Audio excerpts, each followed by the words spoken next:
So you haven't. Yeah, I was going to ask, how's the duck hunting going? Sounds like you haven't No shot one ducks yet. today. No. It was a little slow. Yep. Yeah, cold weather is coming, but more ducks will be on the way. We saw ducks, but they didn't want to come near us. Pretty intelligent ducks, if you ask me. Staying away from the hunters. Good for them. Yeah, you don't. Sometimes you go fishing, you don't catch any. Sometimes you go duck hunting, you don't kill any. It's gotta be. It's like baseball. Happened to me plenty of times. Every once in a while, there's going to be an offer. Just don't let it get into your fielding, or the rest of the day. So I'm sure you'll be just fine with it. Yeah. Clay, Arkansas basketball seems to have developed the identity, and we weren't quite sure what the identity was. There's not going to be a lot of games you win if you don't hit a three-pointer. But this is a team that maybe could win by hitting maybe only one or two or three, because when we've seen this 3 games in a row now, they're controlling the paint. They're controlling the restricted area. They're out-rebounding teams. They're outscoring them in the paint. They're getting to the rim. They're getting to the foul line. These 3 games have opened up, to our eyes, what this team's identity is, and hopefully this is the way they play moving forward. Well, but it's more than that. It's guarding and defense. I mean, it is the nuts and bolts that they're doing well. And I've always said that the team that gets the best shots will win. And they got better shots than South Carolina. It's pretty obvious to start the second half that they wanted to take it all the way to the rim, and they shot a lot of layups and a lot of close-in shots. And there got to be a point last night, and I was sitting at a dinner table. We were through dinner, and the basketball was on the big screen, and I laid my wallet on the table to the guy next to me, and I said, "That's everything in there. I will bet that they do not take another 3-point shot." It's about 7 minutes to go. And he says, "You mean make one?" I said, "No, they're not going to take a 3-point." He said, "But they have to, because they got a chance to extend that record." And I said, "I don't know that the coaches have told them nothing but layups, but they're shooting nothing but layups, guys. And they're getting all the layups they want. And that's a better shot than a 3-pointer." That's exactly right. That was what I was going to get to. It's like, so an open 3-pointer can be a really good shot. But it's still 3, but there's a lesser percentage of making that than making the best shot in basketball, which is the layup, and that's what this team gets. And they defend it well. It's just like you're saying. It's not just scoring in the paint. It's not just their defense is terrific. Their defense in the paint has been spectacular. Yeah, that's what we talked about 10 or 11 days ago, that they have got to play defense. They're giving up in the 80s. Now, they gave up 40 in the first half. That's not good. But I thought that was unusual for South Carolina, and they hit a couple of shots that they normally don't hit. They're not a good shooting team. If you defend the rim and rebound against South Carolina, you're going to win, and that's what they did. Yeah, that's exactly what they did, Clay. And you brought it up there briefly about the 3-point streak that's gone back since 1989. Now that it is over, is it something that you kind of look on and admire, or is it just kind of like, that was something that happened? It was cool. It happened for 30 years, but in basketball, threes are supposed to be made. It's not like you did something special every night for 30 years.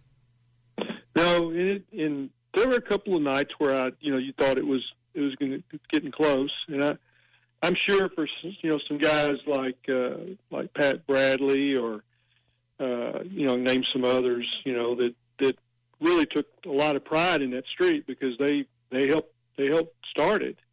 That's tough to see it end. Mm-hmm. But it's this team is not. If you were going to say at some point in December that this would be the team that would that the 3-point streak would end, you'd say, well, might happen. I can see it, because there's not just a whole bunch of 3-point shooting guys. And, Vanover is one that you expect to make some threes, and he just hadn't, been able to has not found that. You think, well, once he hits a couple, it'll probably the basket will look a little bit bigger to him. But the rest of them, they're not. They're 30% shooters. Mm-hmm. So, they all were, they were all 0% shooters last night, right? Yeah, they were. When you go 0 for 11 as a team, everybody's real easy at 0. And speaking of Vanover, what is his role going to be? I mean, he really did just look lost and kind of out of place last night.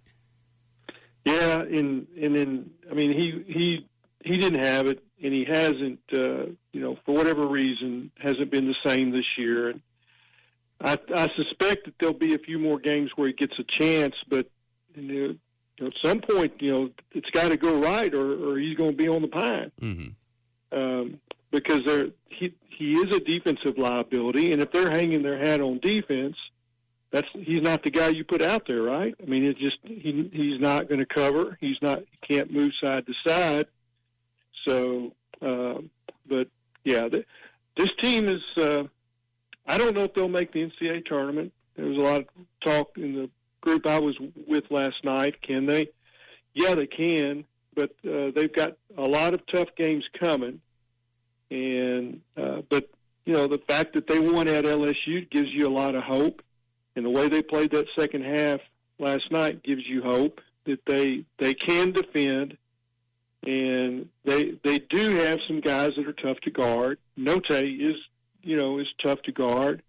Umude is tough to guard, and you've got some other guys that'll play tough around the basket and get rebounds. And then you've got the guy that's just, I call him a winner, and that's Jalen Williams. Does everything that it takes to win basketball games, and it's about 10 categories when you say, well, he does that, and he does that, and he helps you there, and and it looks like he's having fun, and that's infectious. Yeah, Drew made a point earlier that he's the MVP of this team, and I think when you look at everything he does, and he's the only starter that's not. He's one of them. 10 points or more, but the rebounding, the defense. I don't know if I've seen a big man have the innate knowledge of where the open man is at every time when they're cutting to the rim. He's the best passer when it comes to guys cutting to the rim. Yeah, he's got great hands and his vision, and he makes sure. And there's some guys that when they have the ball, their head is either focused on the ground where they're going to dribble it or on the rim. He sees everything without question. He's like a great soccer player. I mean, his head's up and he's looking around, and the ball can go anywhere he wants it, and he sees it all. I was trying to picture 6'10", 6'11" playing soccer. That would be something to watch. That would be really something to watch. All right, we'll take the break. We have Clay coming up with us in the next segment as well. Halftime brought to you by Riley Farm Dental, Dr. Bo Sparkman, and Dr. Brogan, serving to give all their patients better lives and comfortable experiences in the dental chair. They'll provide all your dental procedures, braces, implants, cosmetics, and the simple stuff, keeping those pearly whites nice and white. Been voted top 3 best of the best 4 years running. That's Riley Farm Dental. They're right at the entrance of Riley Farms at Highway 71. Give them a visit at 5901 Riley Park Drive, Suite A, RileyFarmDental.com. You can also schedule an appointment, 479-226-3500. More with Clay Henry on Halftime next. Jolene, please don't take him just because you can. Clay, let's get into this Kendall Briles situation, being offered the offensive coordinator's position at the University of Miami, according to Brett McMurphy. And not the first choice, I think a second choice, because Jason Kendall, the Toledo head coach, already turned down Mario Cristobal to be the OC. Do you think if you're Kendall Briles, does this come down to money? Does this come down to maybe wanting to have a little more continuousness in your career, not job hop? Is it a matter of who you got on each team? What do you think's in his head when he's trying to make this decision?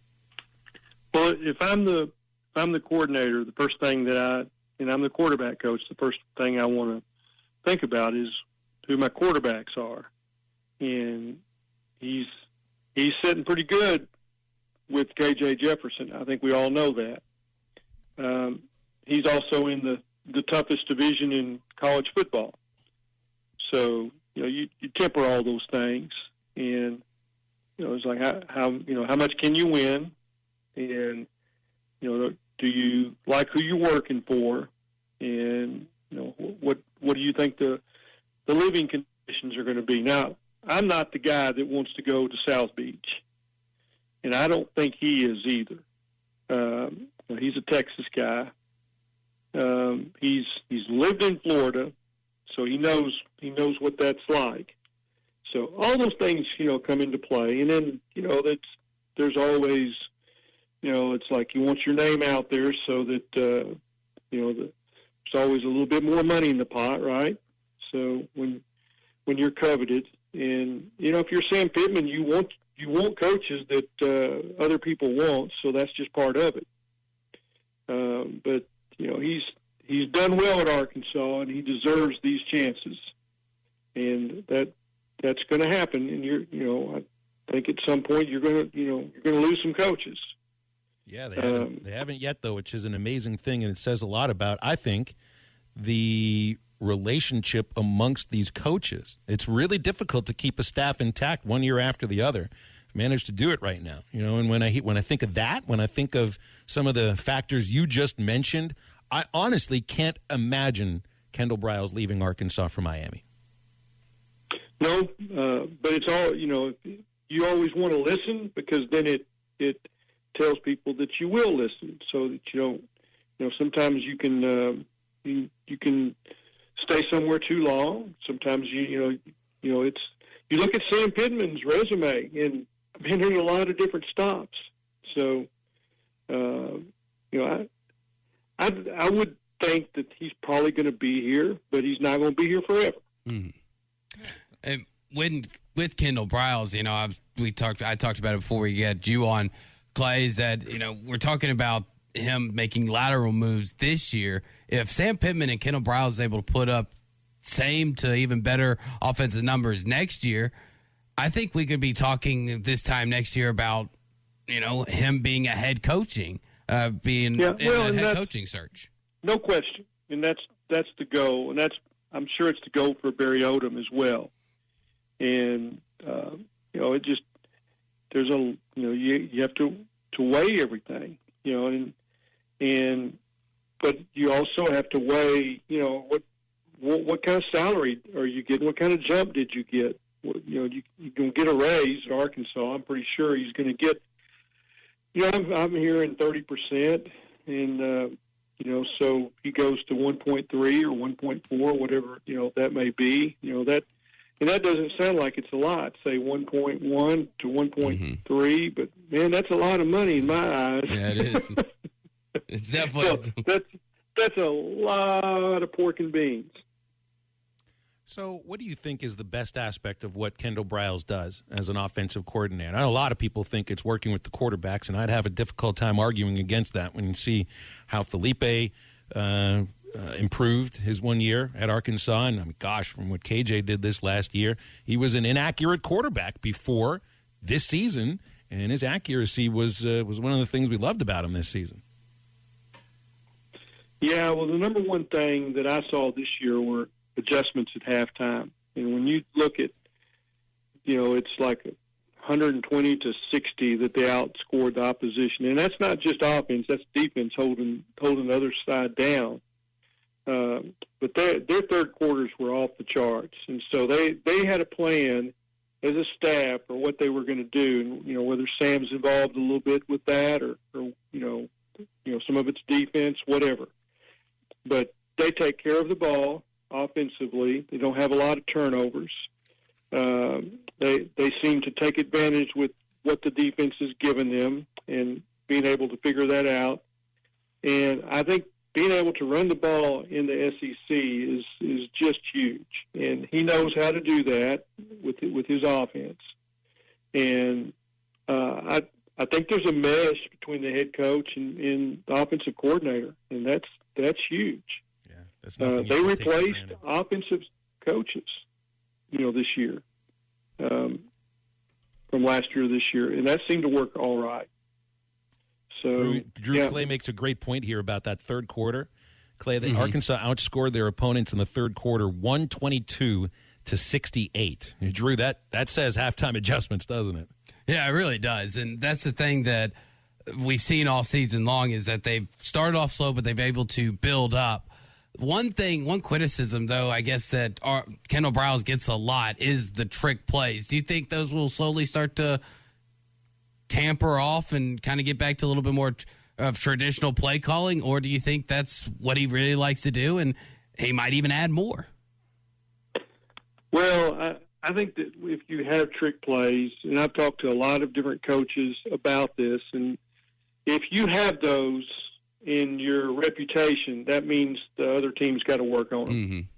So and that takes away from things that you're doing in practice. If you've got to cover, 10 or 12 trick plays each week in practice, because you got to cover them all if you're the defense, there's something that about that. And I also think that your team likes practicing those trick plays, and they carry them from week to week. And it's for whatever reason, they've had some trouble with them. So, but I think I hate to see him take away something that's fun for everybody. Yeah. And but that is something that you hear, and it's because you see them and they don't always work. And but hey, I don't think it's all bad. Well, certainly the guys, wide receivers will love to be able to try to throw a pass every once in a while. That's for sure. Clay, we're up against it. Good luck with the Ducks, and travel safe back home after the weekend. Appreciate you. Okay, I'll bring you some duck. How's that? Okay, I'll take the feathers or the bill. I don't need the meat. I'll take the meat, Clay.